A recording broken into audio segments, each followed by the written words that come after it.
Ayan.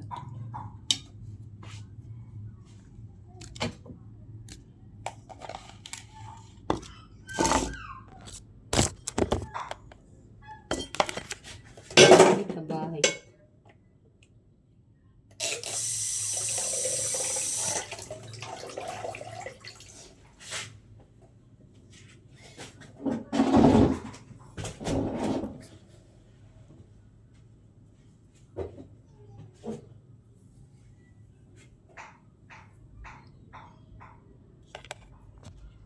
Kain tayo.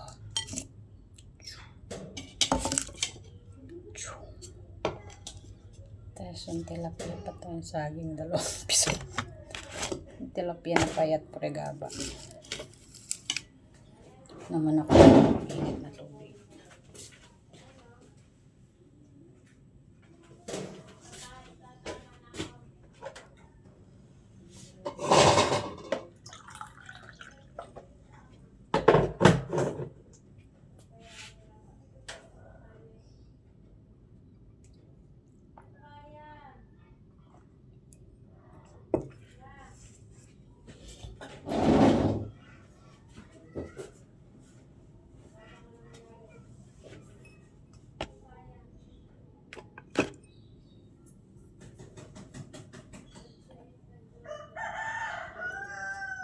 Yung tilapia ko guys, tingnan nyo. Binili ko to sa Lako.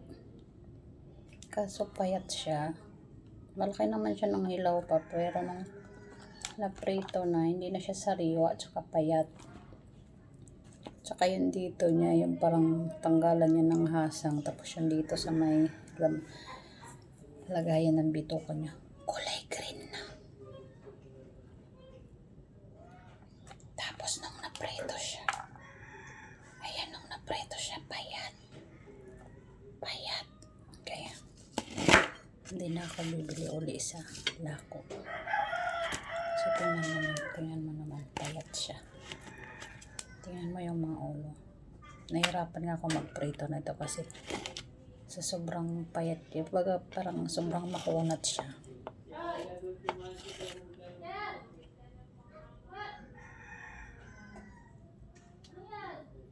Sobrang makunat.